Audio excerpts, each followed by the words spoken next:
Bonjour tout le monde. Dans cette vidéo, on va parler des erreurs en Java. Alors, on a deux types d'erreurs. On a error time et error runtime. On va écrire ça. On a error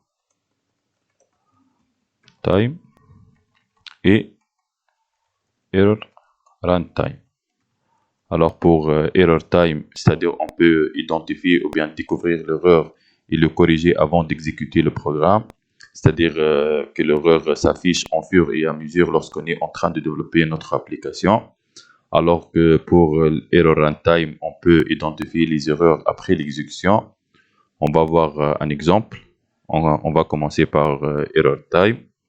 Si on déclare un entier int x par exemple égal à 5, elle est en rouge, c'est-à-dire il découvre une erreur. Quelle est l'erreur? Insert point virgule. Si on exécute, alors ici on a un message insert point virgule to complete block statement. Alors si on écrit point virgule, on n'a pas de problème. Mais pourquoi notre variable ici elle est en jaune? C'est un warning, n'est pas une erreur. C'est-à-dire que tu as déclaré une variable mais tu n'as pas encore l'utilisé. Alors si on passe à un autre exemple pour error runtime, par exemple on a ici int, c'est un tableau des entiers égal à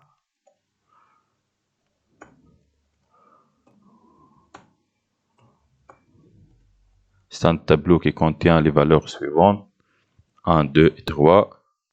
Si on veut faire l'affichage, on écrit system.out.println t2 3. On n'a pas de problème, on fait l'exécution et on a ici une erreur. Quelle est l'erreur ici? t2 3 n'existe pas. On a t2 0, t2 1 et t2 2. Alors, comment il peut afficher une valeur qui n'existe pas? C'est impossible, c'est une erreur. Alors, on a ici la découverte de l'erreur et après l'exécution, c'est un error runtime. Et la solution ici pour continuer à exécuter l'application, même si on a une erreur, c'est de faire le handle et d'utiliser l'exception class, la classe d'exception. On va voir ça dans la prochaine vidéo. Merci pour me suivre et au revoir à la prochaine vidéo.